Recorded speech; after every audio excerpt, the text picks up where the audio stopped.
Subject ಎಲ್ಲ ಕಾಣಿಸ್ತಿದೆಯಲ್ಲ. Yes.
Yes, Sanjay.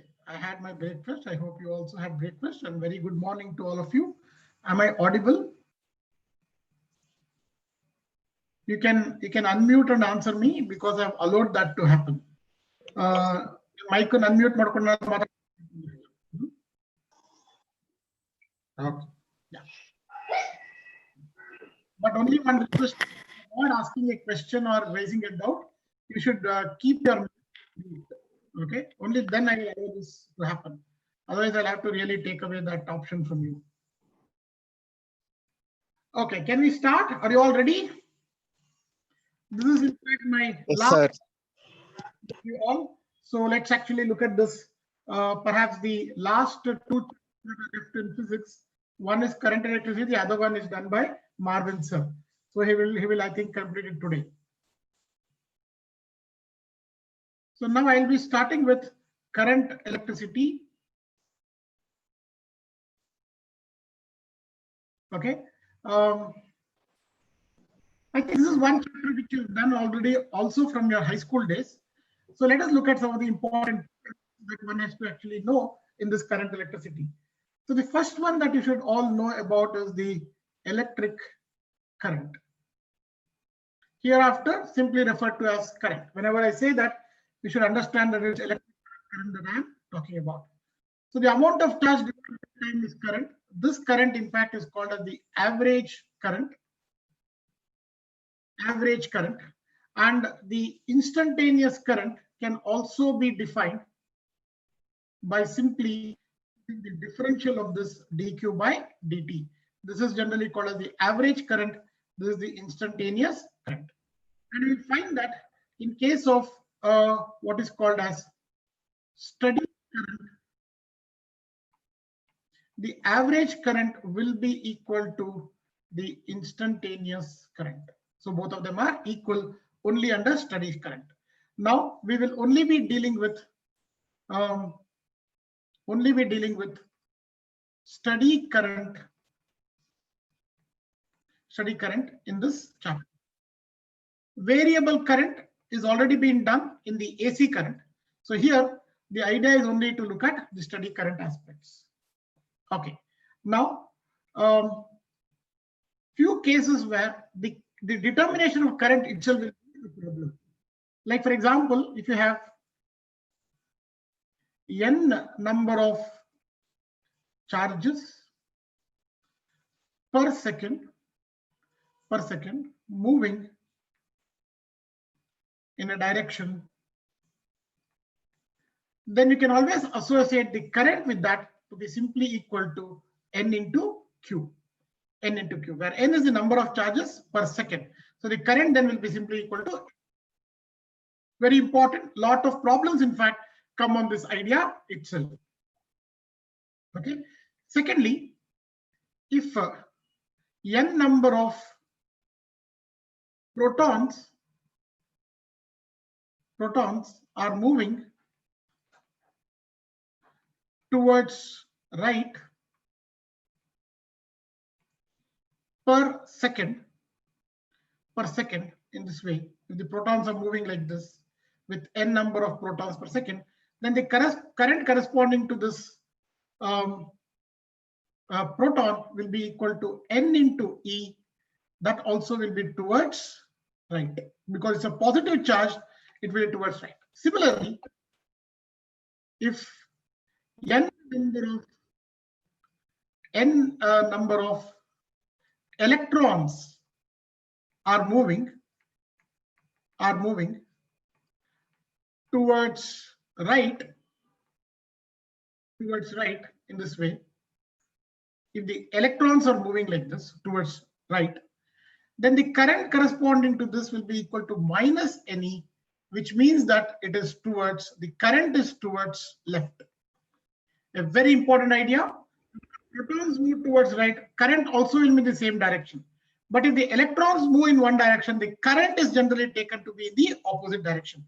Ne is said to be towards left if the electrons are moving towards right.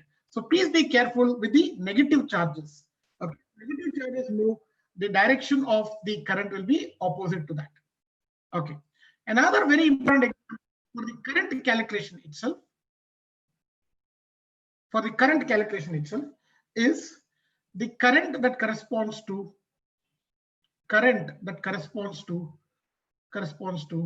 motion of electrons in the circular orbits in atoms.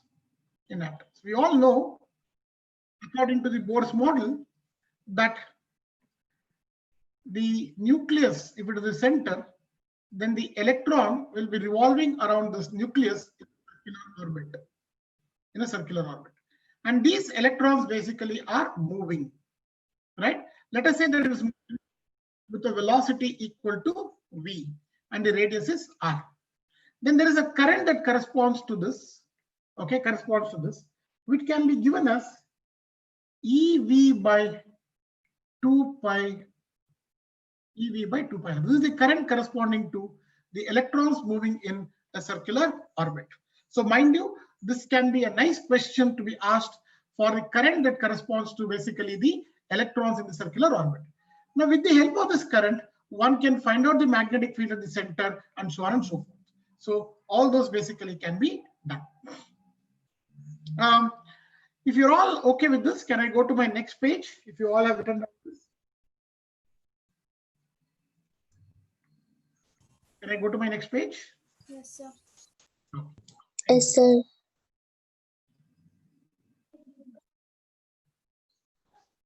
Now, I'll come to the most important point of this chapter, which is the current passing through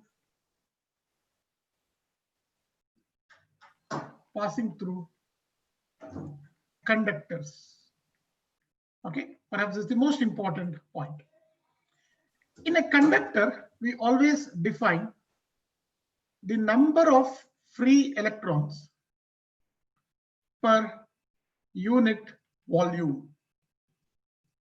This is called as free electron density. Generally denoted by small n. Okay, this basically is the notation for number of free electrons per unit volume in the case of conductors. Okay. Now, you also have that whenever you have a conductor of length L, consider this to be of length L, and cross-sectional area A, and if you apply a potential difference across this, the potential difference is generally referred to as voltage. I told you that in the last class as well, where V is the voltage across the conductor, Then it can be shown that there will be an electric field. There will be an electric field inside the conductor, which can be written as V by L, voltage divided by L. This will be the thing. Then one can show that the acceleration of the electrons due to this field, due to the electric field, can be shown to be equal to A equal E by M. Now all this can be a subject matter of questions. What will be the acceleration of free electrons in the metal or in the conductor will be given by this, where E is the electric field, M is mass of the electron, E is charge of the electron. Then it can be shown that if basically it actually has an acceleration here like this, then the drift velocity Vd can be shown to be A into tau. Each one is important here. Please remember, tau is called relaxation time. This itself can be a good question. This is the average time between two successive collisions of electrons in the conductor. This is called tau. Okay, this is in fact is called as the relaxation time. So drift velocity can be shown to be A into tau. Okay, this is one part of it. Now the second part of this is I can obtain the relation between current and the drift velocity, and that is that famous relation I think most of you would know, I is equal to NEA VD. This in fact is that famous equation for the current that you have. Okay, so please remember this equation. This will be very useful for your problem solving, and so also the previous one.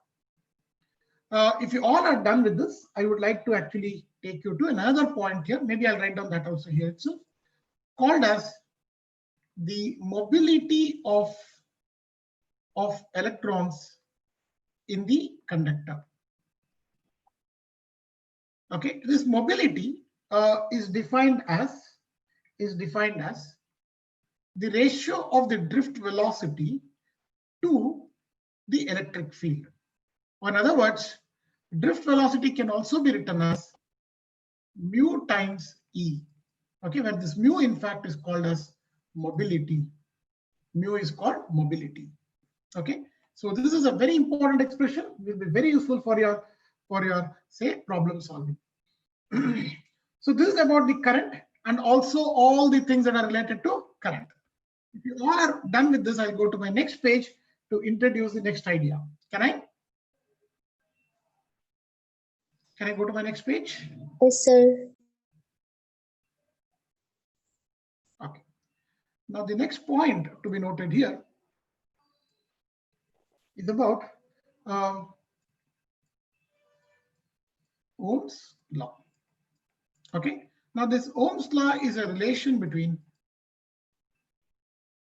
current, voltage, and most important, resistance. So the equation basically turns out to be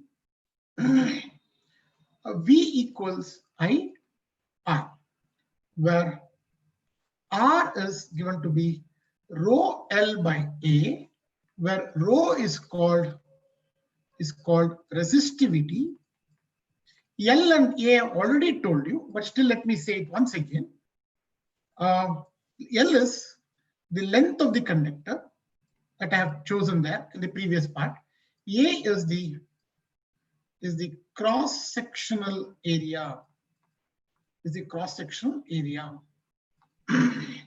For a cylinder, A will be equal to simply pi r square, where r is the radius of that cylinder, radius of the cylinder.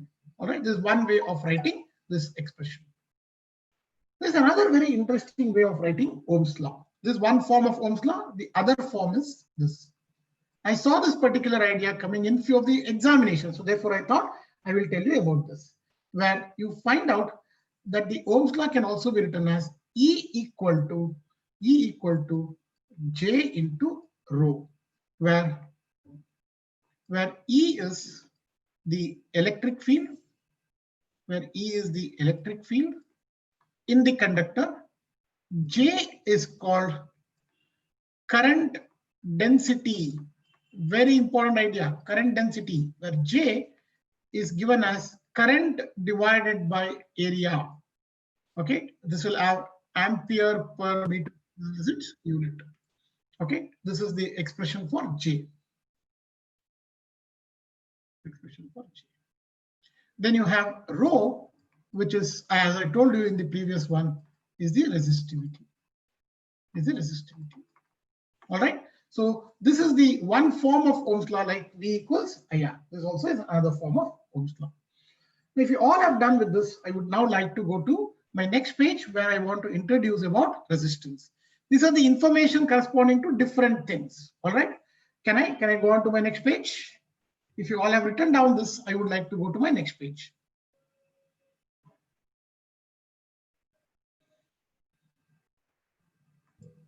Yes, sir.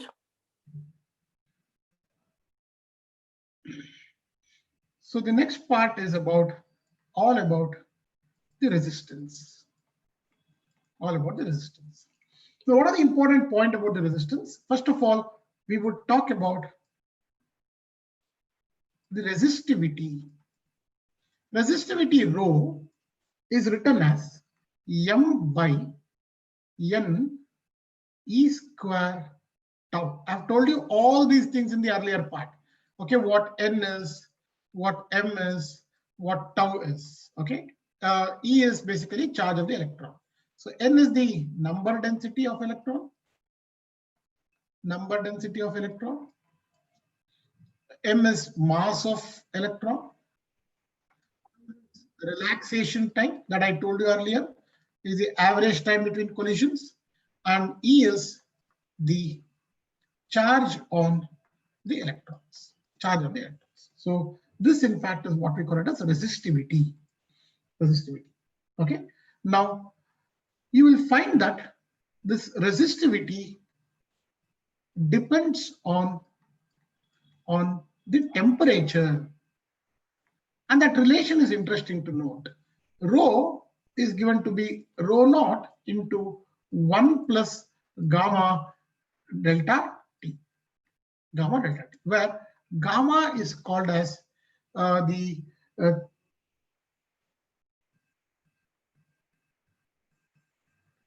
temperature coefficient of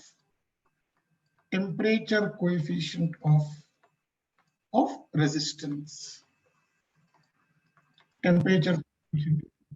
Very interesting is the coefficient of the temperature here, as you can see, where this rho naught is the resistivity at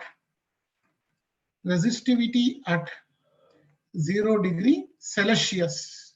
Okay, and this is the expression for your rho. Now this rho actually has I think you generally write as alpha, isn't it? This one, instead of gamma, you please write it as alpha. Generally, we write this as alpha because it's only linear part, no? So it's only alpha. Notation wise. Now this alpha can also be written as R1 minus R2, or rather R2 minus R1 divided by R1 into T2 minus T1. So this is the way to find out alpha if the resistances are given with that temperatures. So this is how I can find out alpha. Okay, or a more general way of defining alpha would be 1 by R dr by dt. Now the unit of this will always be per degree Celsius. per degree Celsius. So this is an important relation. And same way, once you write down for resistivity, you can also write down a similar expression for Similar expressions. R is equal to R naught into 1 plus alpha delta T. So this relation is equally valid for the resistance as well, not just for the resistivity. Not just for the resistivity. All right. So with this, I think I have looked at. Maybe I'll also make a comment for the case of semiconductors. Resistance basically has a relation like this: R is equal to R naught e to the power B by T. B by T is a relation. So in case of conductors, you have resistance varying with respect to temperature, which is generally a linear one, and it increases with temperature like this. Okay, but whereas for the case of semiconductors, you find that the resistance of the semiconductor decreases exponentially with respect to temperature. Yeah, where B is a constant which depends on the material of the semiconductor. Okay, the semiconductor property will define what this B is going to be. Now, in this case, also one can define alpha exactly in the same way. Okay, alpha will be 1 by R dr by dt. Okay, you can do this and find out that this will be like R naught e power B by T. And then if you differentiate dr by dt, you'll be getting this as R naught into B by T square, B by T square e power B by T. So e power B by T R naught will cancel off with this, and therefore what will alpha be equal to? Of course, there's a minus sign here, I forgot that. Minus B by T square. So the alpha in case of semiconductors is given by minus B by T square, and it has a negative sign indicating that resistance will decrease with temperature being increased. By the way, this temperature T here is in Kelvin, not in degree Celsius. Okay. Fine then. So we have looked at the resistance, resistivity, and so on and so forth with all its different variations.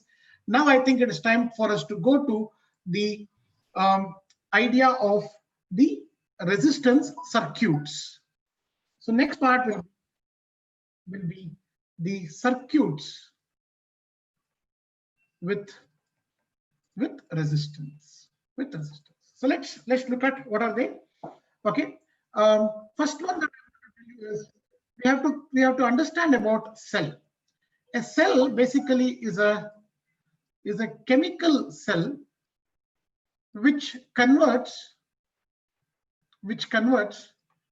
chemical energy into electrical energy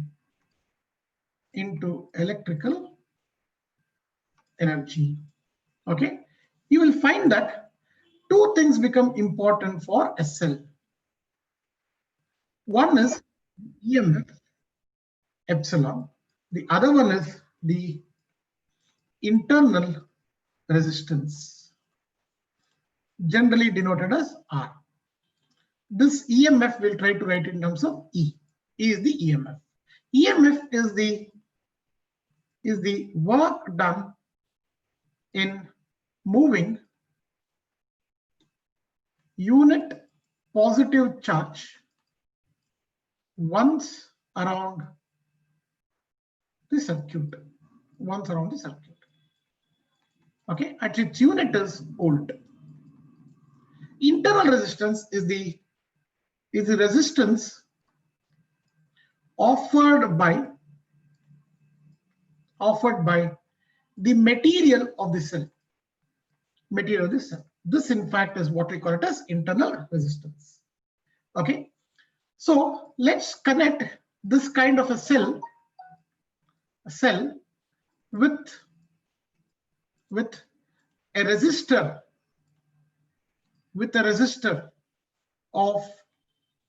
of resistance R. I'll be leaving out the color code of the resistors. It's something that you can always do it from your book. So I'm not really going into that part. So let us take an external resistor and connect it to a cell which actually has an EMF E and internal resistance R. So EMF is E, internal resistance R, internal resistance is capital R. Then there is a current flowing through this. This current will be given as EMF divided by the total resistance, that's R by R. A very important expression. Then if I call this point as A and this point as B, okay, then another important point to note down is the voltage across resistance R. Resistance R. This is also called as the terminal voltage of the cell.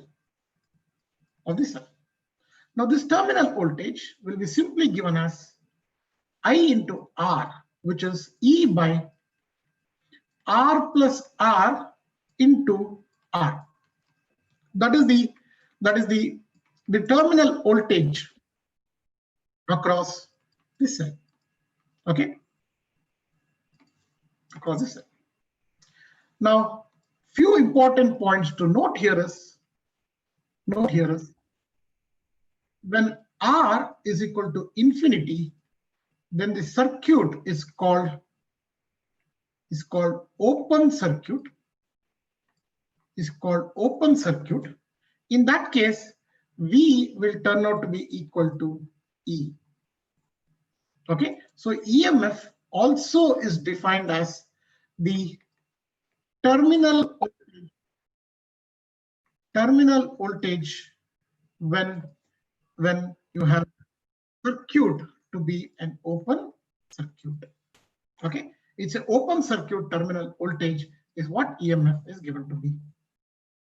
The second point to notice, there are two possibilities for a battery. Okay, for a cell. One is the discharge that can happen. Discharging of a cell. When the cell is discharging, you will find that the current will be going out of the positive terminal. So while discharging, current is going out of the positive terminal. This can be a nice question asked. Okay, so make a note of it very carefully. Very important point, I would say. If EMF is E and resistance is R, and if the current that is flowing through is I, then the terminal voltage across this, okay, terminal voltage across this, V is generally written as E minus IR, is written as E minus IR. Okay, there's one more possibility for a cell. The cell can also get charged. We do this so frequently with our mobile phone batteries, right? Charge. In that case, look at it. The positive terminal will receive the current. So the current here enters the positive terminal. Okay, so we find that here the voltage now in this case would be E plus IR. E plus IR. This R resistance is R, current will be going like this.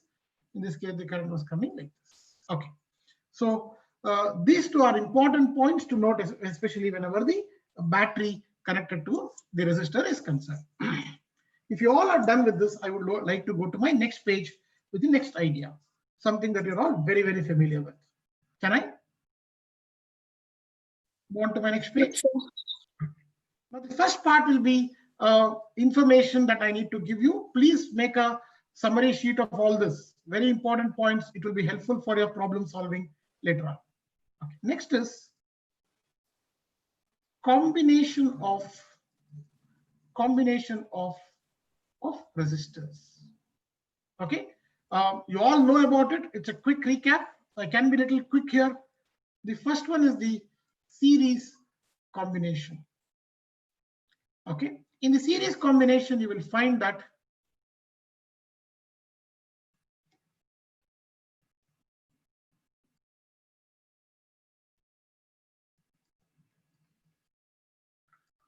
R1, R2, R3, the current is common.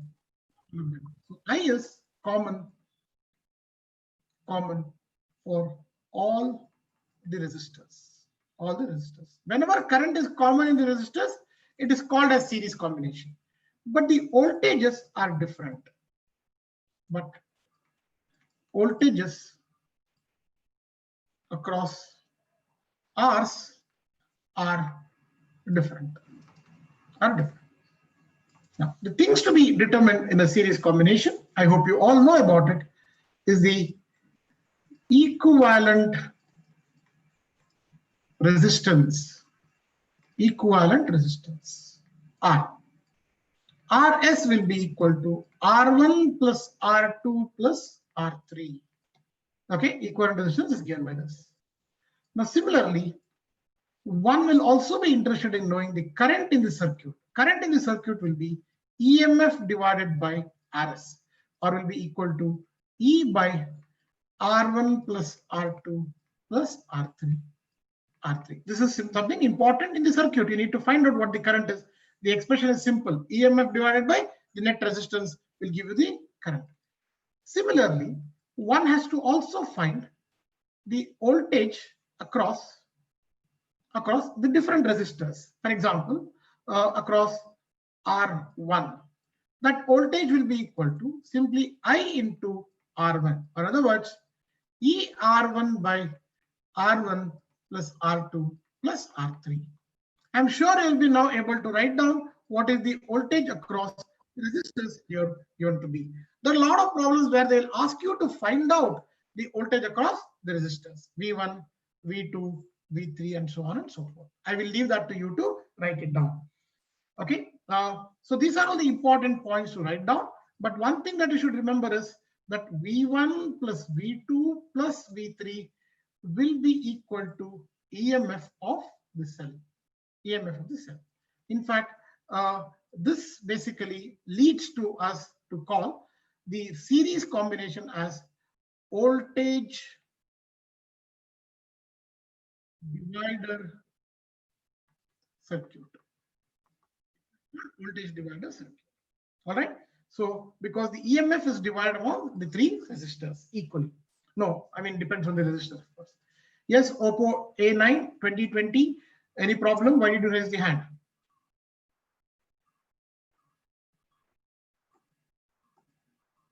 Why did you raise the hand? Any issues? Next is the parallel combination.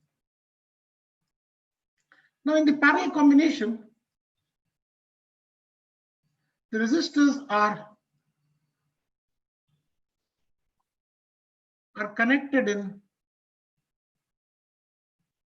a connection like this across the same terminal of the battery. All the resistors are connected across the same terminal of the battery. R1, R2, R3. EMF is E. The current is I. And this current will now get divided into three parts: I1, I2, and I3. It can be shown that the voltage across all resistors are same.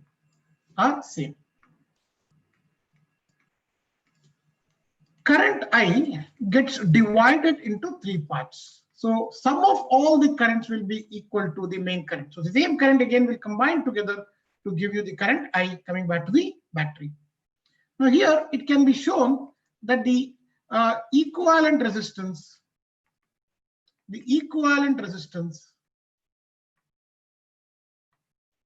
Rp is given by the reciprocal of the relations equal to 1 by R1 plus 1 by R2 plus 1 by R3. This is exactly opposite as to what you had in the capacitors. Okay, so here, this is one important thing to be determined. The other thing to be obtained always is the current in the resistors. Current in R1. So I call this as I1. This will be equal to V by R1. All right. Similarly, I2 will be equal to V by R2. I3 will be equal to V by R3, where V is the voltage, which essentially will be equal to the EMF. Okay. So you can get the current in the different branches by this particular method. Okay. So the series and the parallel combination basically gives rise to this, and one can find out effective resistance quite easily like this. If you all are done with this, can I go to my next part? Yes, sir. I'll call this as the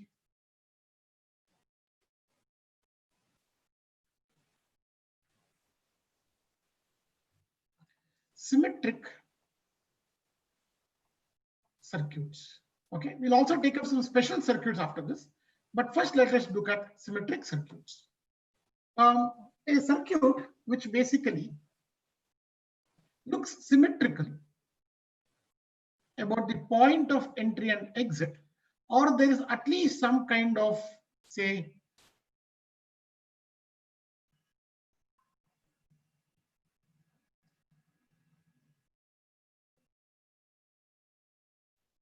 where let's say all the resistors are given to be R. Now I have to find out what is the effective resistance across A, B. Look at this. This circuit is symmetric about the point of entry and exit. So now I have to find effective resistance across AB. So how is it done? What they do is they take the current to be I here, and the same amount of current would also pass through this called as I. Now this current will get divided here into I1 and I2. Now by the symmetric circuit principle, the same current should also come here as I1, this is I2, and recombine to give I. That implies that the current I1 here has gone through this resistor without really branching off in this. Now as a result, this entire circuit can now be written as, because there is no current there passing through,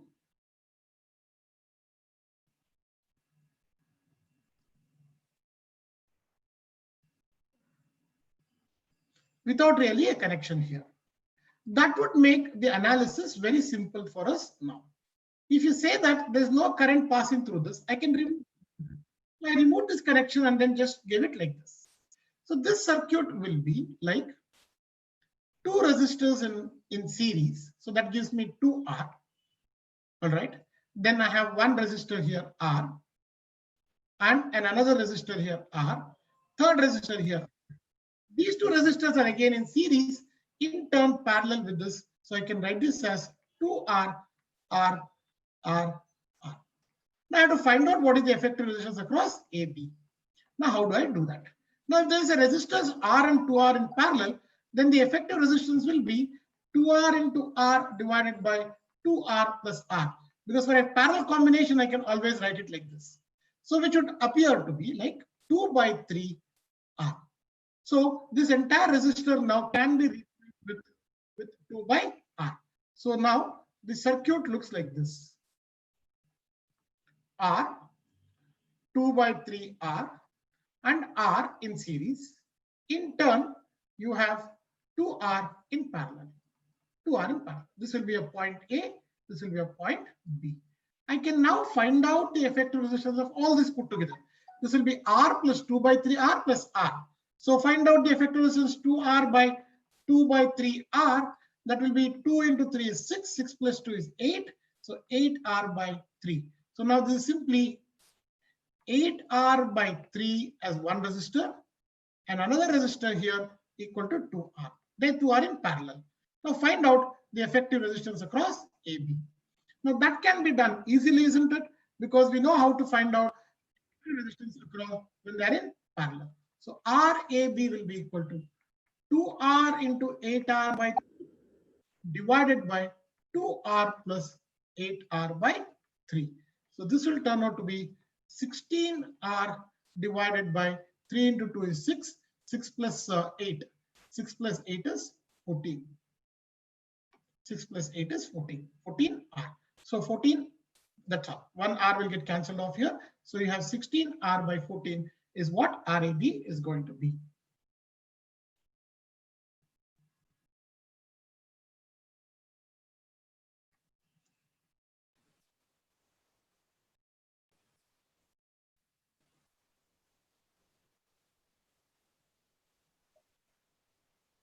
Yeah, is 8R by 7. It's correct. 8R by 7 is RAB. Perfect. Perfect. Very nice. So this is one kind of symmetric circuit that keeps coming in the examination. That's why I thought I should really tell you about this. So if you're all done with this, let me go to my next page to give you one more important circuit. Again, quite a possible one. Comes up in different parts. Okay, which is the cube problem. We did this yesterday also in the capacitors.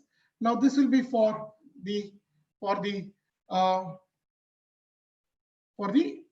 resistors. All right. So let's say that there is a cube. There's a cube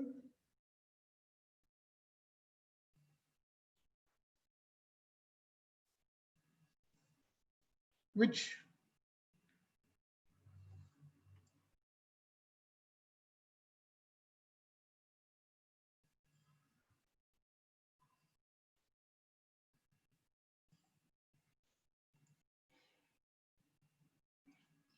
all these edges basically are resistors here.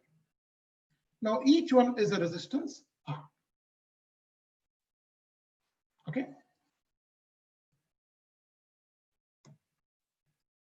Each one here actually has a resistance R.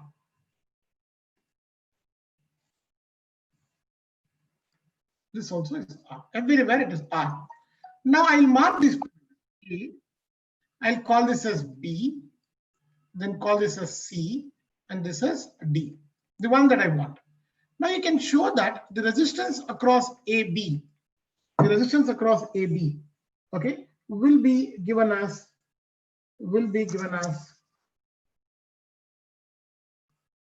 is 5R by 6. Resistance across AC can be shown to be 3R by 4. Resistance across AD can be shown to be equal to 7 by 12R. Okay, so this is some relation which will be very useful for you, and you can always use this. This is in fact the two problems for symmetric circuits. Next one is some special circuits. Now two special circuits we'll look at. One is the famous Wheatstone network. Now in a Wheatstone network, you will find that the resistors basically are connected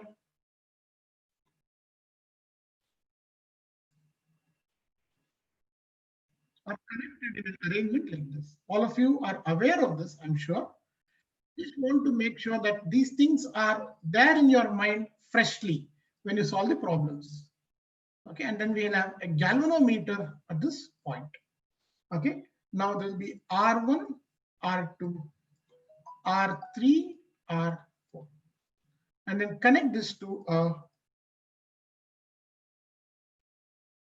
battery of EMF E. This is called as a Wheatstone network. If R1 by R2 is equal to R3 by R4, then it is a balanced network. Wheatstone network.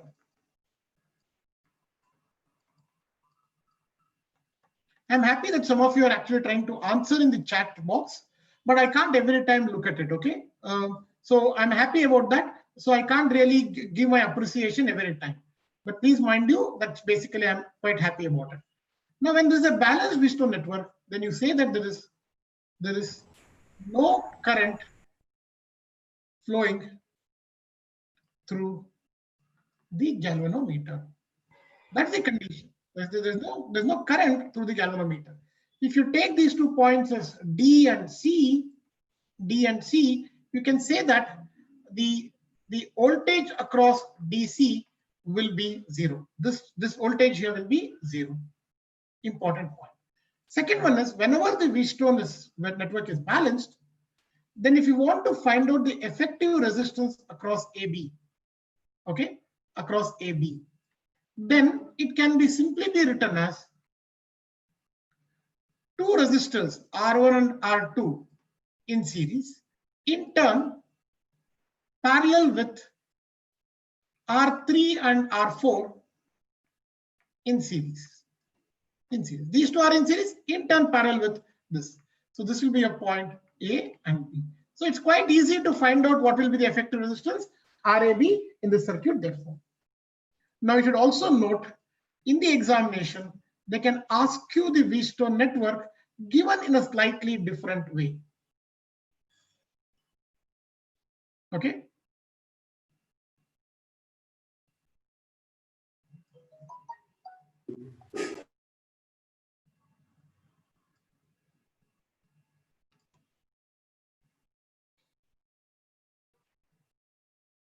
A slightly different way, in this way. All right. So this will be a AB. This AB will be connected to us like this.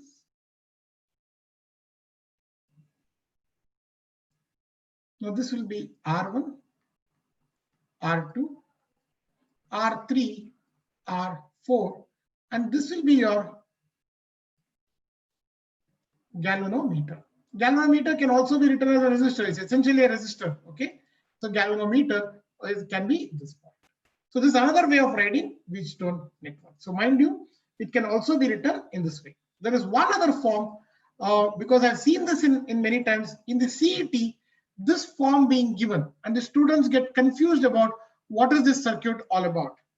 So the other form is the following. Please look at this. It is written like a triangle.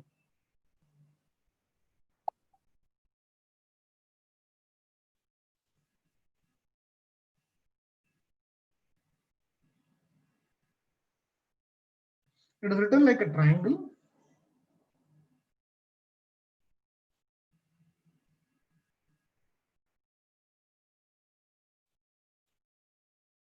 In this way, where this will be your R1, this will be your R2, this will be your R3, this will be your R4, and this is the place of your galvanometer or galvanometer. When you have balanced network, then the resistance, basically effective resistance, has to be obtained in this way for all of them. So these are the different ways in which the Wheatstone network can be written. Are you all okay with this? Can I go to my next part? Can I go to my next part? Next page, can I go to? Yes, sir. The another special circuit that I want to look at is the infinite ladder. I think we have done it even for the resistor on the capacitor. I'm also doing it for the resistor now. So I have a circuit like this, connected in this way up to infinity. So you have to find out what is the effective capacitor, the resistance across AB. Let me take this as 1 ohm, this is 2 ohm. So 1 ohm, 2, and it continues like this up to infinity. That's why it's called as an infinite ladder. So what is done in this problem is, I'll give you the method of doing it. We will say that This point you call it as C and D. So we will replace all the resistors beyond this C and D by one single resistor, okay, which will be equal to RCD. That is the effective resistance of this entire thing. I'll write as RCD. This is 1 ohm, this is 2 ohm, and this is your A and B. Okay, now you can show that RCD is same as RAB. Okay, this is the condition that we need to take, that the resistance here is same as the resistance here, and hence I'll be able to easily work out this problem and give you an idea. These two are in parallel, remember, and this in turn is in series with 1 ohm. So I can write down RAB as 1 plus 2 into RAB, because RCD is divided by RAB, equal to 2 plus RAB plus 2 RAB divided by 2 plus RA. I took the LCM and simplified. Now I will rearrange the terms and write as RAB into 2 plus RAB is equal to 2 plus 3RA. 3RA. Now I'll be able to get a quadratic equation as RAB square plus you will have 2 RAB. This comes to this side, so I'll have actually a minus RAB there, will be equal to minus RAB minus 2 is equal to 0. So I get the expression for RAB as equal to 1 plus or minus root of plus or minus 1 plus this will be 2 into 2, 4. So 4 into 2 is 8. Is this divided by 2. And hence I get this to be equal to 1 plus or minus 8 plus 1 is 9. I hope I made all the things all right. Yes, 8 plus 1 is 9. So it becomes 3 divided by 2. So take only the components here, 3 plus 1. So this becomes 3 plus 1 divided by 2. So that's going to be 3 plus 1 divided by 2 will be 4 is equal to 2 ohms. Is equal to 2 ohms. So hence you will have 1 ohm plus this entire thing will be like 1 ohm, and you get the answer to be equal to 2 ohms. So this is how I'm going to solve an infinite ladder network. So I have essentially shown you some special networks also, which will entail you to actually do some advanced problems when you get it in KCET. Okay. So the next thing that I want to focus now on is the combination of cells. Identical cells in series. So identical cells in series will give me EMF equal to N times E. Okay. Internal resistance will be equal to, this will be equal to the ES. RS will be equal to N times R, and therefore current in the external circuit will be given as NE by R plus N R. B, identical cells in parallel, identical cells in parallel, and in this case you will find that EP will be equal to E itself, doesn't change. RP on the other hand will be equal to R by M, okay, R by M, and therefore the current in the external circuit will turn out to be ME by M capital R plus small r, small r. So this will be the current in the external circuit given by because of this cell combination. All these things you know, it's just a recap so that it will be there with you in the synopsis. Now next one is the mixed combination. In the case of mixed combination, you all know that the net EMF here for the mixed combination will be equal to N times E. But whereas the effective internal resistance will be equal to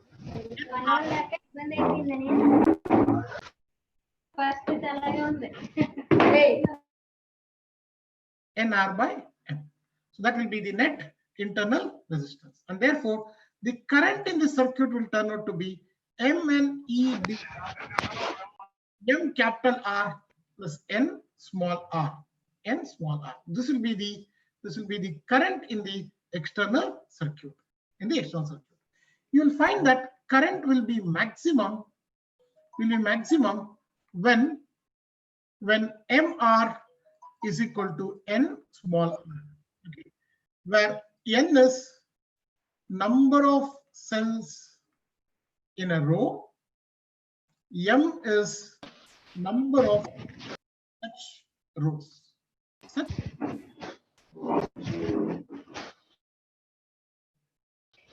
Why don't you keep your mics mute? Is there a problem with you all? I asked you to keep the mic mute, and why do you want to do that, please? It's basically disturbance for all the others as well. So please keep it in the mute. Last one here in the combination is non-identical cells in parallel. Okay, there are two non-identical cells, one with an EMF E1 and the internal resistance R1, and another one with an EMF E2 and internal resistance R2. So this is what is connected to the external battery cell here, resistor here, given to be R. Now in this case, you can show that the effective resistance, effective EMF, I'm sorry, will be equal to E1 by R1 plus E2 by R2 divided by 1 by R1 plus 1 by R2. A very useful expression for non-identical cells. Okay, and the current, the RP, the effective resistance, of course, will be equal to R1 R2 by R1 plus R2, and therefore the current in the circuit will be equal to EP by R plus RP. Okay, with these three relations, you'll be able to analyze the circuit thoroughly well for the combination of cells. Okay, now having done this, I think I should now move over to two more things. That's the measuring instruments part. Okay. Now let's look at the measuring instruments. First one is galvanometer. Two things in a galvanometer becomes important. One is the resistance, which is called G. The other one is the maximum current, okay, that can flow through the galvanometer. It's also called the current for maximum deflection, called as IG. So two things become important here. Okay, I'm sure the conversion of the galvanometer has already been done in the magnetism part of it. So I'm just trying to give you these two expressions so it helps me to understand few things. Now, what are the instruments that we are going to construct using this galvanometer? One is called as the meter bridge. It's called as the meter bridge. Okay. In the case of a meter bridge, you will have, you also would have done experiments using this meter bridge.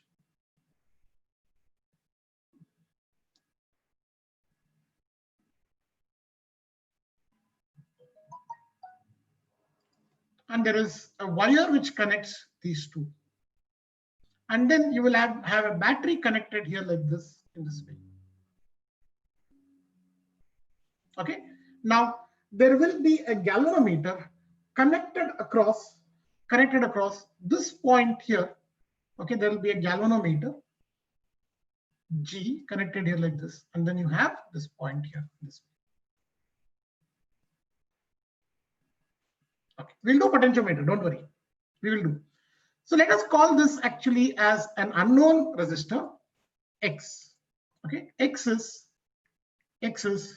unknown. Oh, I think I'll call it as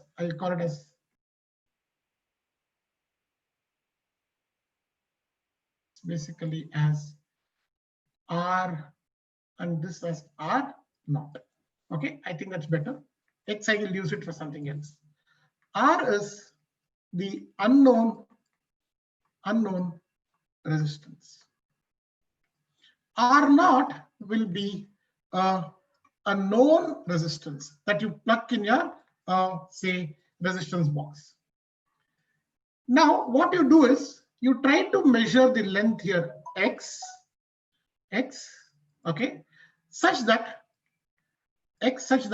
the current in the galvanometer is 0. Current in the galvanometer is 0. Okay. Now this overall length of the potentiometer is generally taken L equal to 1 meter. Then you can show that R by R naught will be equal to X by L minus X. Okay. So hence R will be equal to R naught into X by L minus X.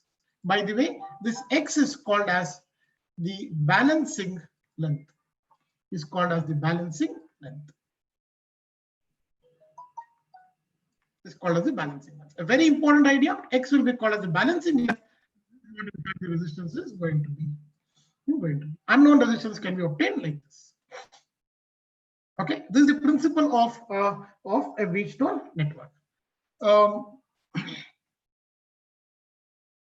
Next is what we call it as the potential. A lot of you are asking for this, so let me write down the potentiometer now. I will write down all the important relation for a potentiometer. This is very similar to the meter bridge, but it will have two parts. So let's say that you have a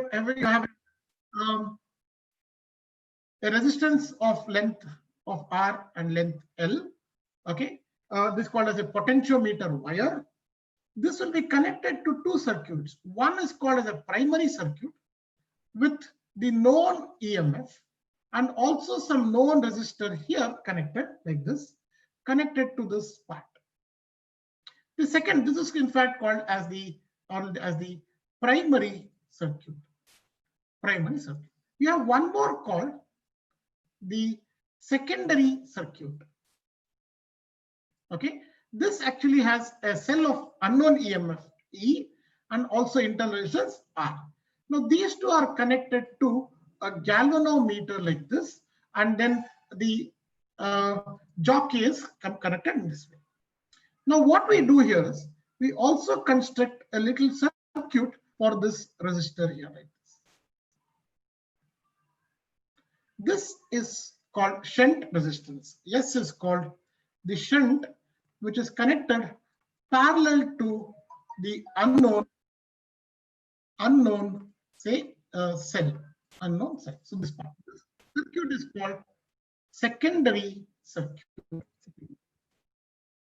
Now there are few important points to note here. Number one is called as the potential gradient. Okay, potential gradient called as PG. Now this PG potential gradient can be shown to be equal to E naught R by R naught plus R, okay, into L. So this is called as the potential gradient, okay, or called as the potentiometer constant also it is called as. Now you can show that the voltage across a distance x here can simply be written as this potential gradient into x. Okay. Now we will consider two cases. I think I need to also attach a small battery to it. Okay. So let me do that here. So there's a small battery also. I mean a key also here. This is the key. Once the experiment is done with key being kept open, then you measure the balancing length. Let's call that as x1. Then you can show that EMF E of the cell will be equal to the potential gradient into this x1, So you can easily show this should be equal to E naught R by R naught plus R into L X. So this will be the EMF of the battery. Now one more time you do an experiment, but this time with the key closed. Now you get a balancing length x2 smaller than x1. Then you can show that the with this help of this x2 and x1, you can show that the internal resistance of the cell to be equal to x1 by x2 minus 1 into S. So you can find out the internal resistance. You can also find out the EMF of the cell. So both the things can be actually obtained. Okay. Now coming to the last part of this current electricity. Okay, the discussion in fact is very in this case. Unfortunately, there are a lot of things to be done here in this chapter, and therefore a very important one for your CET. The final one is about the thermal effect of current. It's a very, very lengthy chapter.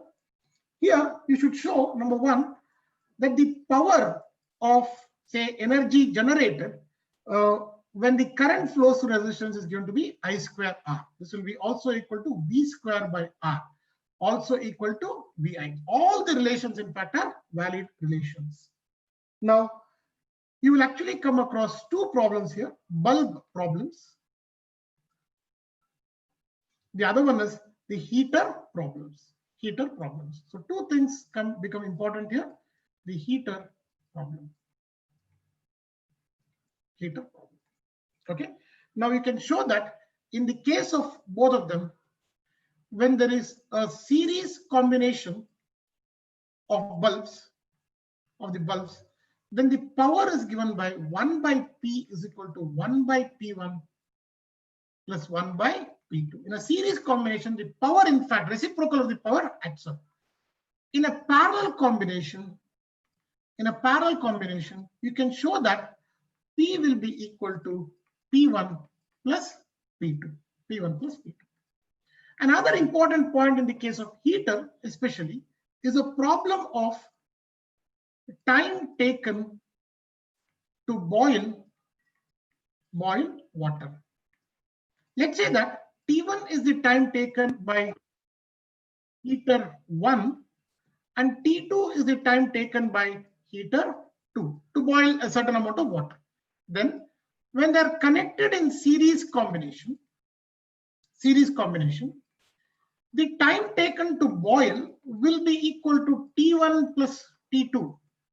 And when they are connected in parallel, when the two heaters are connected in parallel, the time taken will be 1 by Tp is equal to 1 by T1 plus 1 by T2. So this, in fact, is the time taken for the time taken to boil the water, a certain amount. So this, in fact, is a relation very useful for your problem solving. Okay. With this, I think we can start solving the problems connected to current electricity. Can I start doing that? Okay. Now I want your participation completely in this. You can also start answering these questions. Okay. Now, if the Wheatstone bridge is not balanced, how do we find the effective resistance? I don't think it's something that we can do in this particular class. Generally, those problems doesn't come in KCET, and I can do it, but it would take a long time for me to explain and then put that into form. And therefore, I will not consider an unbalanced Wheatstone network. That is not there in the syllabus, and therefore will not bother about it. Yeah. So yes, we will do that. I will now allow you to unmute, but only on one condition, that we'll all use it very responsibly. All right. Last 15-20 minutes, dear students, cooperate and we are done with. Okay. First question. A potentiometer wire has a length of 4 meters and resistance 8 ohms. The resistance that must be connected in series with the wire and an accumulator of 2 volts, so that to get a potential gradient as 1 millivolt per centimeter on the wire. Very nice question, isn't it? Very nice question. Now, potentiometer length is 4 meter, resistance is 8 ohms. I told you what is this PG equal to. PG is equal to, we just wrote it down, okay, EMF of the cell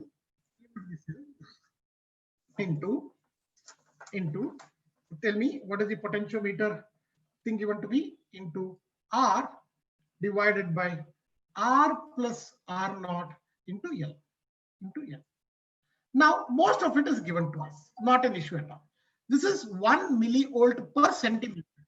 So 1 into 10 to the power minus 3 divided by per centimeter. So 10 to the power minus 2. So if it goes up, becomes plus. So this will be 0.1. So this is like 0.1 per meter, 0.1 volt per meter. Now we know what is the EMF of this is given to be 2. What is the resistance of the wire is 8 ohms divided by, I have to find out what is this R naught is to be obtained. All right. The resistance that will be connected in series with the wire. So this is essentially R naught to be obtained. So that's what we can do now. Into the length. What is the length here? Is 4 meter. And therefore I can find out what this R naught is quite easily. It turns out to be 8 plus R naught is equal to this. I can cancel off 2 ones are 2 or 2 twos are 4. So it becomes 4 divided by 0.1. In other words, 8 plus R naught is equal to 40 ohms. So what will be R naught? R naught will be 40 minus 8 equal to 32. Many of you are giving me that answer. So that's 32 ohms. 32 ohms. So first one, we have got the answer to be 32 ohms. Okay, wonderful. So let's look at the second one. 100 cells, each of resistance 5 volt and interresistance 1 ohm, are to be arranged so as to produce a maximum current in 25 ohm resistance. Each row is to contain equal number of cells. The number of rows must be. So let's say that N is the number of cells in a row. M is number of rows. And now this is what is to be obtained now. So this is what is to be obtained. Now what is the relation? I told you already. M into R should be equal to N into capital small r. I'm sorry. N into small r. N into small r. Harika, what is the problem? Okay. So now this will be, M has to be obtained. What is the external resistance? Is 25. N again, we do not know, but we know what R is. So this R is given to be 1 ohm. And therefore, I can say that N should be equal to 25 M. 25 M. 25 M. Now, how many cells are there together? There are 100 cells. Now, if there are 100 cells, I know that M into N should be equal to 100 because there are N number of cells in a row and there are M rows. So M into N should be 100. Now, N is given to be 25 M. So put that there and you get this to be 25 M square is equal to 100. Or M square will be equal to 4. Therefore, it should be M should be equal to 2. So the answer therefore to this question is M equals 2. Very good. So a lot of you are giving me the answers for this. Wonderful. So it should be equal to 1. Fantastic. Fantastic. Okay. Let's look at the third problem. What is the conductivity of a semiconductor sample having electron concentration of so much, hole concentration of so much, and electron mobility of so much and hole mobility of so much? The chart is given by this.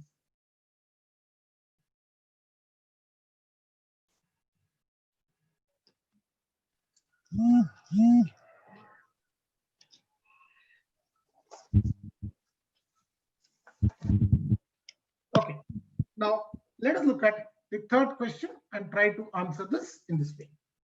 Now we can show that conductivity essentially will be equal to the charge on the conductor into the mobility. There are two mobilities here to be worried about. One is because of the electron, the other one because of the hole.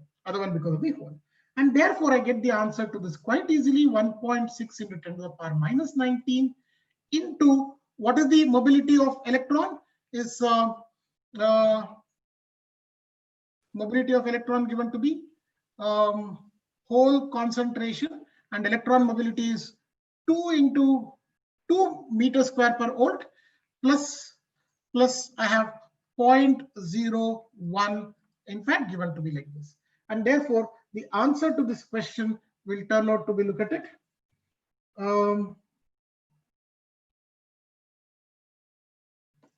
okay, I forgot one more, which is the I think I will rewrite this expression. I'm sorry about this, because I forgot one important term here in the conductivity, which is E into mobility times the concentration of the electron plus mobility of holes into concentration of holes. I forgot this N, okay, Ne and NH. So, which is important. 1.6 into 10 to the power minus 19 into mobility of electron is 2, and the concentration of electrons is 5 into 10 to the power 18. Very good. Plus mobility of hole is 0.01. Number of say holes present. Number of holes present is 5 into 10 to the power 19. 10 to the power 19. Very good. So do this. You get this to be 1.6. This is 18. I can also write this as 19, okay, because this 2 into 5 is 10. So this becomes 10 to the power minus 19 into 10 to the power 19 divided by 1 plus, this will be 5 into 0.01. So this is going to be 0.05, 1.05. So very, very close to 1.8. 1.68. I'm so sorry. It's going to be 1.68. The answer to the third question is 1.68 ohm per meter. Okay. I hope some of you would have already calculated and got it. Yes. So this is the relation. Please mind you, take this relation, also put it in your synopsis. So add to synopsis for conductivity. All right. Okay. Let's go to question number 4 now. Question number 4 and see what is there in this story. Figure A 2-volt potentiometer used for determination of an internal resistance of 1.5 cell. Okay. The balancing length of the cell is in the open circuit 76.3. When the resistance 9.5 ohm is used in the external circuit of the cell, balancing length shift to 6.43 of the potentiometer. Determine the internal resistance of the cell. See, I told you how to find the internal resistance of the cell. The relation is given to you is L1 by L2 minus 1 into S. So all that you have to do is now do the numerical simplification, which will be equal to 76.3 divided by 64.8 minus 1 into 9.5 ohms. So why don't you try this out and get the answer of this? Okay, this turns out to be again strangely 1.68 ohms. Try this out. I think you can work it out and check. So this will turn out to be 1.68 ohms. 68 ohms. Okay. Now for the fifth question. 6 similar bulbs are connected as shown in the figure with a DC source of EMF E and 0 internal resistance. Very good. The ratio of the power consumption by the bulbs, number 1, all are glowing, and 2, in a situation when 2 from section A and 1 from section B are glowing. Very nice question. Very nice question. So how do you really do this problem now? See, look at it. These 3 are now in parallel combination, 1, 2, 3. So now I can therefore say RA will be equal to R by 3. Now this will be R by 3 again. So RB will be also equal to R by 3. And therefore, what is the effective resistance? The effective resistance of this will be equal to 2R by 3. 2R by 3. And now what are they want us to find out? The power consumption by the bulbs. Now what is the power consumption by the bulb given to be? Is given to be B square by R. So this will turn out to be therefore E square by 2R by 3. So I'll write as 3E square by 2R. I just substituted for RE here and got this expression. So this is the power consumed first in the first case. So maybe write as P1. Now, second case, what are they doing? They say in the situation when two bulbs from A and one from B are glowing, only two are glowing. What has happened to third one? It got fused. Okay, and one from B are glowing. Only one from B is glowing here. Now, the effective resistance is going to be interesting to find out. RA will be equal to R by 2, isn't it? Only two bulbs are glowing. RB will be equal to R in the second situation. So what is the effective resistance therefore equal to R by 2 plus R? So that turns out to be 3R by 2. So power P2 therefore will be same E square divided by 3R by 2. 3R and right here 2R. So now they want you to find out P1 by P2. It's just mathematical simplification. That's all, my dear students, here in this problem, except make you all go in circles. So this becomes 9 by 4. So what is the power therefore consumption in 1 to 2 is 9:4. 9:4. So that's the ratio that you are looking for. So 9:4. So fifth question therefore is second one is the right option. Sixth question. Suppose the drift velocity Vd in a material varied with the applied voltage as this. Vd is proportional to E. The Vi graph of the wire made up of such a material will be a nice question here. Okay, let's actually look at the expression. The current is given to be NEA VD. Am I right? NEA VD. Now VD is proportional to E, and therefore I can say current will be proportional to NEA root of E, where E is the electric field. But you all know electric field can be written as voltage divided by length of the conductor, and therefore current will therefore be proportional to NEA V by L under the root. Now square all the terms. You get this to be therefore I square will be proportional to N square E square A square V by L. And therefore you can show that I square will be proportional to voltage. And therefore if I square is proportional to the voltage, which one will be the right option? Okay, if you plot V versus I, then you should get a parabola. Therefore, parabola is represented by this. So this should be the right option for this. All right. In other words, V is proportional to I square.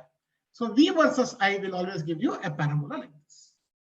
Okay. I hope that makes sense to all of you. Some of you are also writing it down. Wonderful. C is the right option. Correct, sir. C is the right option. So can we go to the next set of questions?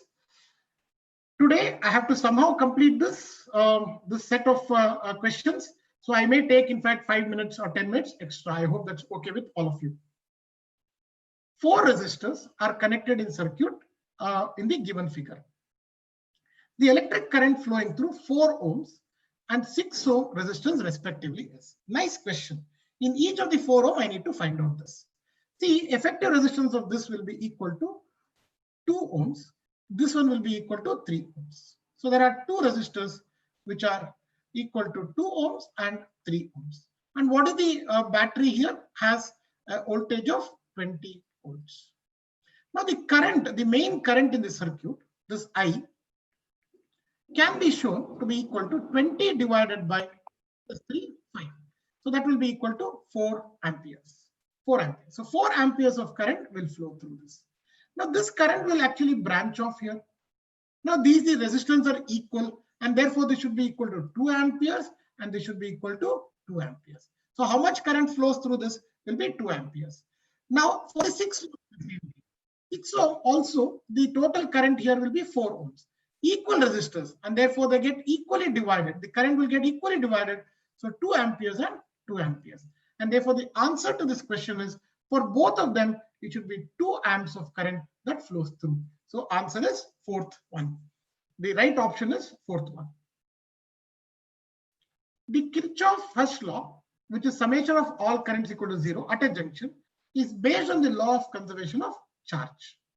Okay, whatever current comes in, the same amount of current goes out, which implies the amount of charge that is coming in, the same amount of charge should go out because there's no accumulation of charge anywhere. And therefore, it's conservation of charge that has to be followed. Okay. Ninth question. In the given circuit, the potential difference between A and B in steady state is. Now, this is a question which is based on what is called steady state of a capacitor. I told you this in the last class also. Under the steady state of a capacitor, no current flows through. No current flows through.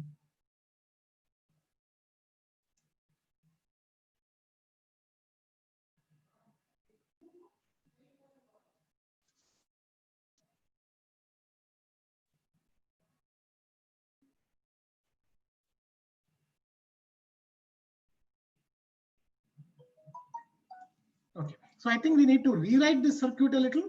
So let's try to do that. So this is your point A. So this point is same as this point. So I can write this as, okay, I'm going to write this 3.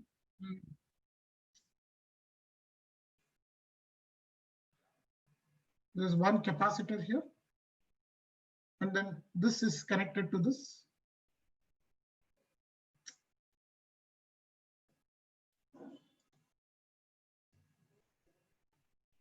Like this. So these two, in fact, I connected it.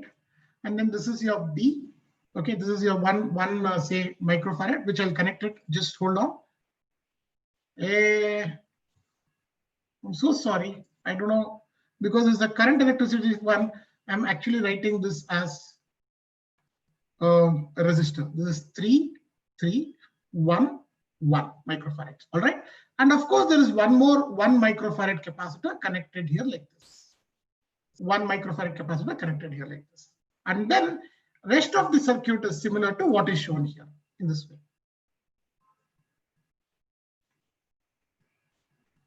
This is your 10 ohm, 20 ohm, and 100 ohms. 100 ohms. Now this is your point B. Now under this steady state, there is no current in this part of the circuit. There is no current in this part of the circuit. So you can show that the entire voltage will be across this. So the voltage here will be equal to 100 volts. Now you have to find out what is the voltage across 3 microfarad capacitors. So you have to find out what will be this V1 equal to. I'll call it as V1. This is V2. So V1 will be equal to 100 into capacitors in the other one. So 1 divided by the net capacitance. So 3 plus 1, 4. Okay. And therefore it will turn out to be 100 by 4. So which should be 25 volts. Which should be 25 volts. So this becomes simply a series combination of resistors. A very simple one once you actually reanalyze this circuit into this. So rewire it in this way, it becomes so simple to solve. So therefore the answer to this is 25 volts. This is actually a very standard problem in many of the question papers. Very standard. So you should know how to solve this, because this is bare minimum. You should know how to solve it, and therefore this has been kept. Okay, let's go to the 10th question. Sensitivity of a potentiometer can be increased by, okay, 10th one, can be increased by. One thing that I should tell you here is sensitivity will be inversely proportional to the potential gradient that I told you about. Okay, so now how can that be increased? Potential gradient you saw is equal to E R by R plus R naught into L. So therefore sensitivity will be just the reverse of it. R plus R naught into L divided by ER. Now check. Increase of the EMF of the dry cell. Okay. If I increase the cell, sensitivity will go down because this is the numerator. So this is not the right answer. Increasing the length of the potentiometer wire. I think 10th one This is a possibility. Yes. Decreasing the length, no, wrong. Increasing the thickness of the wire has no dependency at all. So it's basically increasing the length of the potentiometer wire. I think I made that point clear. Many of you are agreeing with me on that count. Very good. A voltmeter having a resistance of 998 ohm is connected to a cell of EMF 2 volts and internal resistance 2 ohm. The error in the measurement of the EMF will be, okay. So you basically have a voltmeter of this much resistance, okay. Then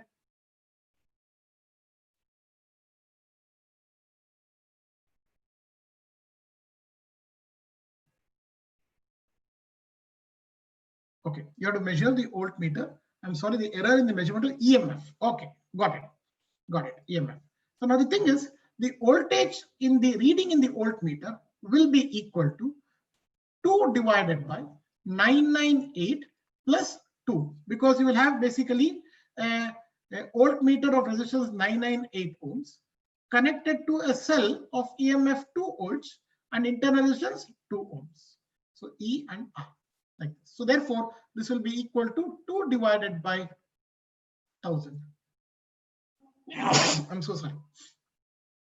2 divided by 1000 into R. I forgot R into 998. I'm so sorry. Into 998. So this will be into 998. 998. So what will this be equal to?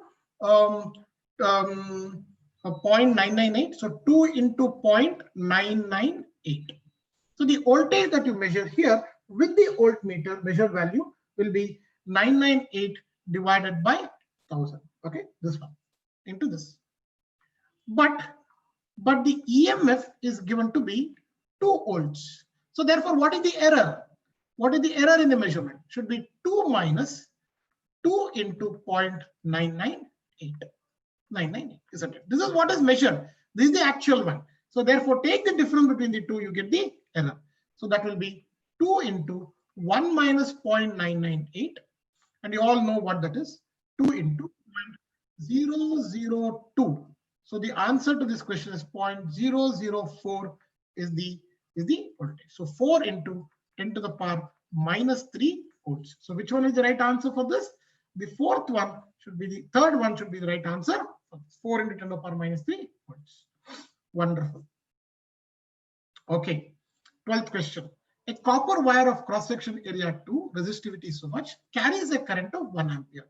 The electric field in the copper wire is given to me. Nice question to students. See, look at it. The current is given to me. So I know that V equals IR. V equals IR.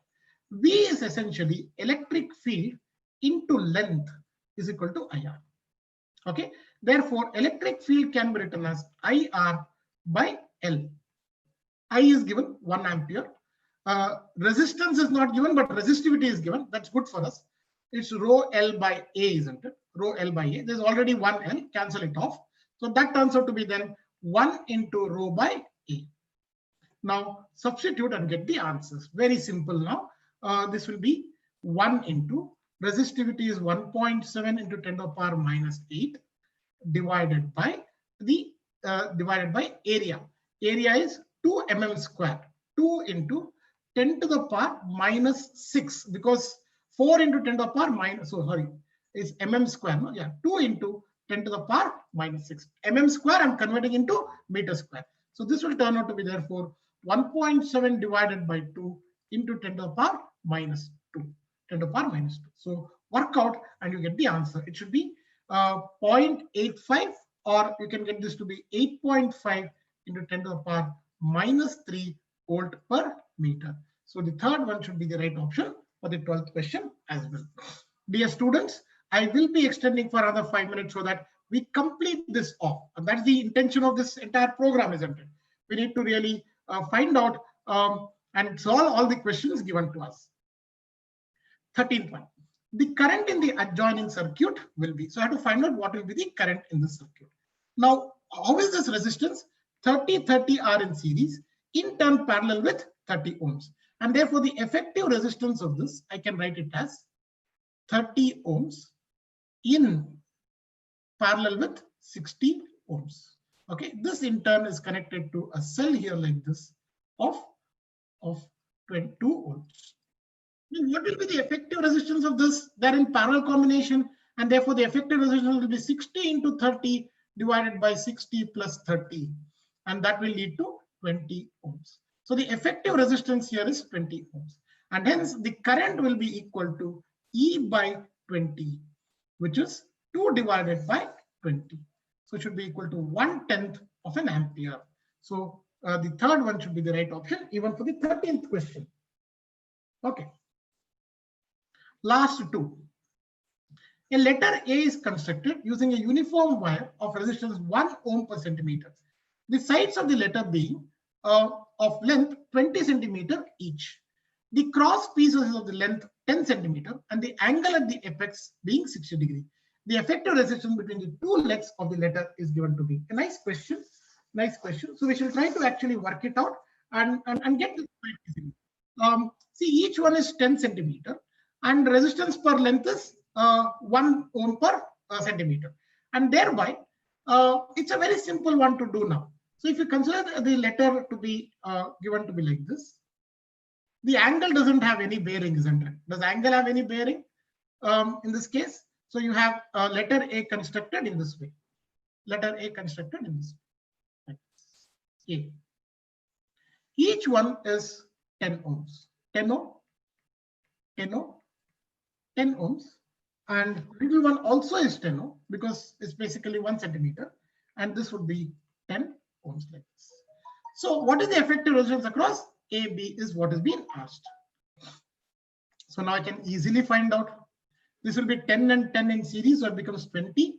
So this entire thing will now become this entire thing will now become 20 into 10 divided by 20 plus 10. That will be equal to 30. Sorry, 20 by 3. 20 by 3. That 20 by 3 is in series with 10 and 10. So that will be equal to 10 plus 20 by 3 plus 10. Simplify this, you get the answer. Take 3 as LCM. This becomes 30 plus 30, 60. 60 plus 20 is 80. So it will be 80 by 3.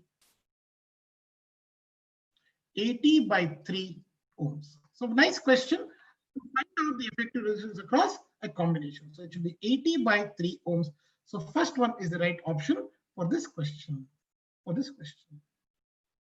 4 resistors, 10 ohm, 5 ohm, 7 ohm, 3 ohm are connected so that they form the side of a rectangle AB, BC, CD, and DA respectively. So if I start actually a rectangle in this way, if I form a rectangle like this,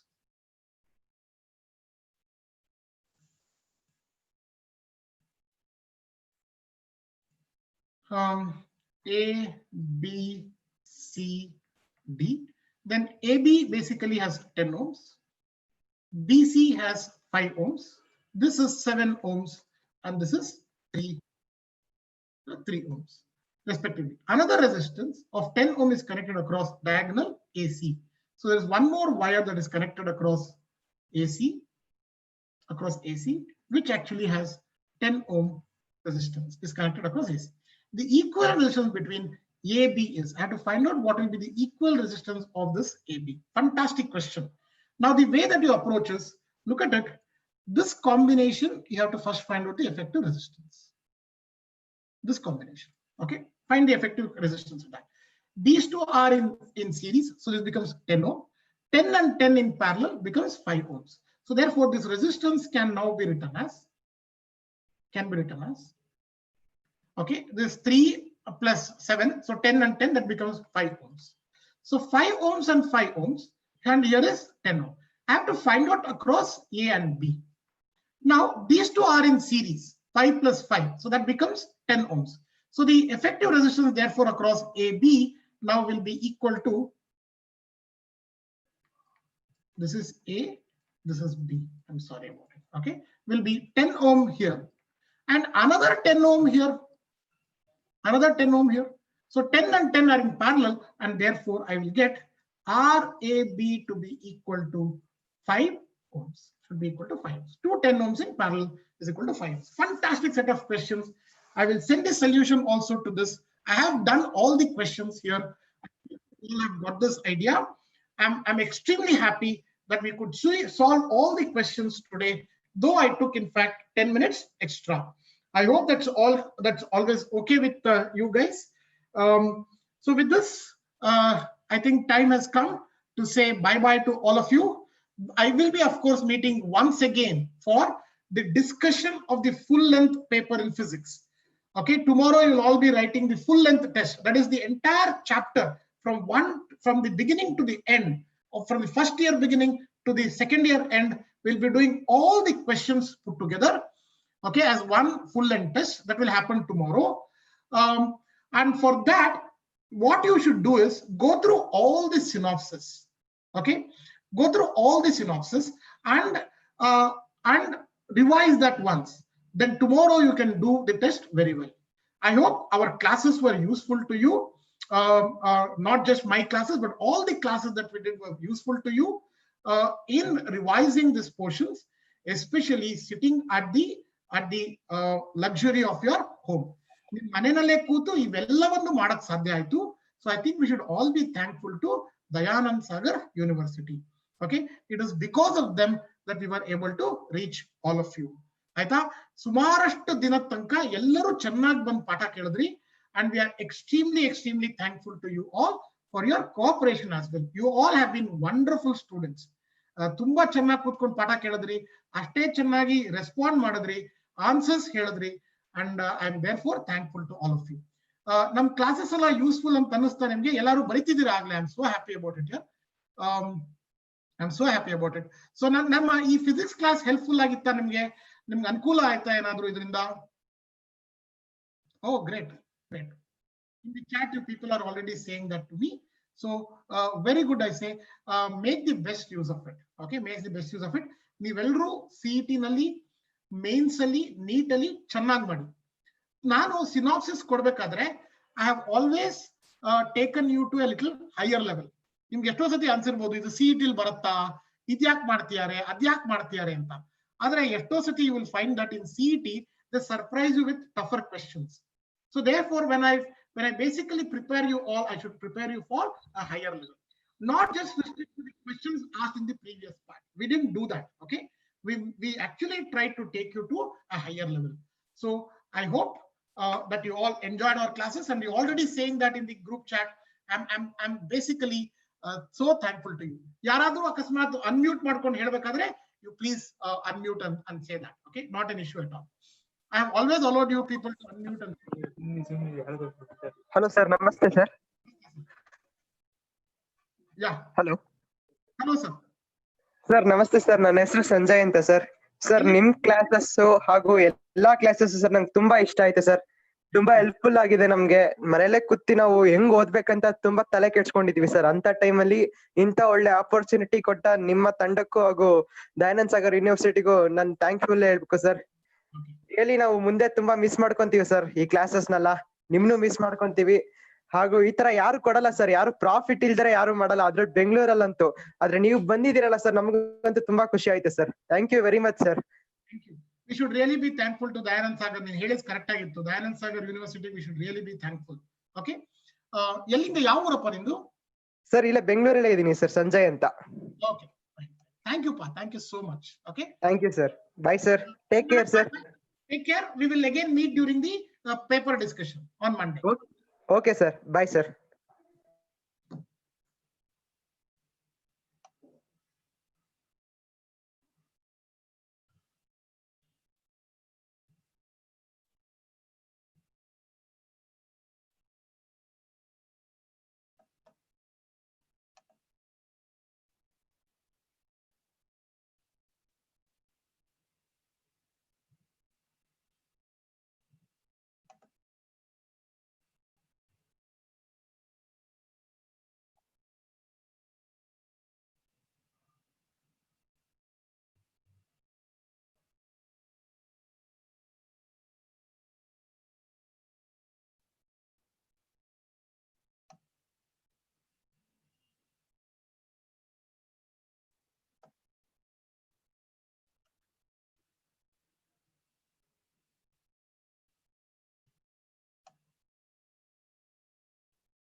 close ಮಾಡ್ಲಾ?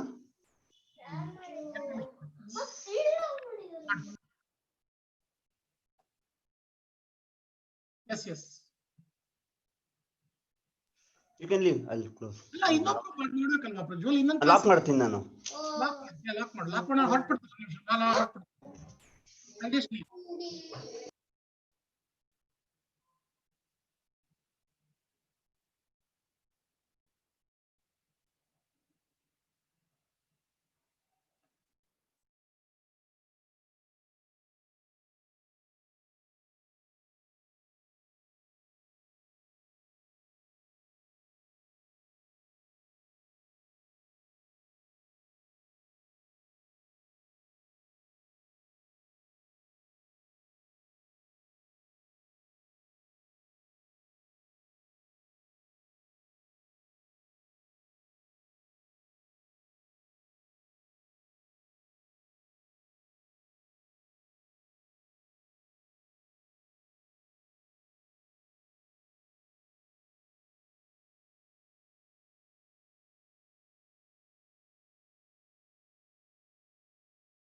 Soap ಹಾಕಿ